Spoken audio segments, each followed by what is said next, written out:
Hey church family, welcome to episode 5 of The Humble Cottage. I hope that this video finds you doing very well. We are walking through Proverbs together, seeking to create and cultivate godly homes. So if you will hear the words of the Lord with me from Proverbs chapter 3 verses 7 and 8. It says, "Fear Yahweh and turn away from evil. It will be healing to your body and refreshment to your bones." We see in verse 7 that we are to fear the Lord and turn away from evil. I want to focus in on the end of that sentence, on turning away from evil. This deals with a huge topic that must be dealt with and understood, and that is the topic of sin.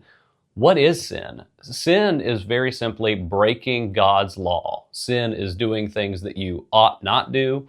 It's not doing things you ought to do. It's thinking things you ought not think, desiring things you ought not desire, saying things you ought not say, and we could go on because sin has so corrupted all of us because of our, and here's the root of the issue, sinful heart. The Bible tells us that our heart is deceitful above all else and desperately sick. Who can understand it? It's been well said that the heart of the problem is the problem of the heart.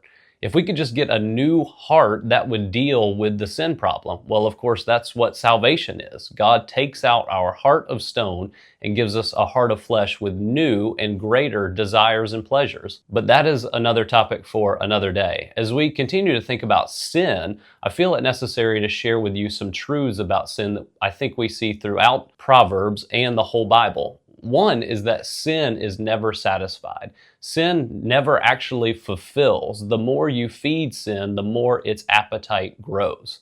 Nobody in the Bible shows this more than King Solomon himself, as he acquired for himself 700 wives, countless buildings, countless gardens, countless servants, endless wealth, endless knowledge, and yet he says in Ecclesiastes, it is all vanity.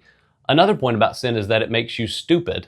Proverbs says it makes you a fool. I'm thinking of the life of Samson here as a great example, and we can all see examples of this in our own lives as well. Tim Keller once said that what the heart wants, the will chooses, and the mind justifies. He's right. When we desire to do something sinful, our minds can justify just about any foolish thing.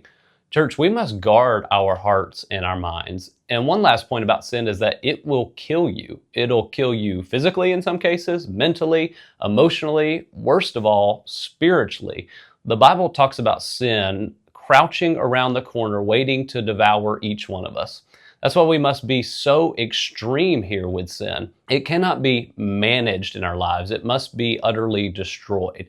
I'm thinking of the words of Jesus here, that if our eye causes us to sin, cut it out and throw it away. John Owen famously said, we must be killing sin or it will be killing us.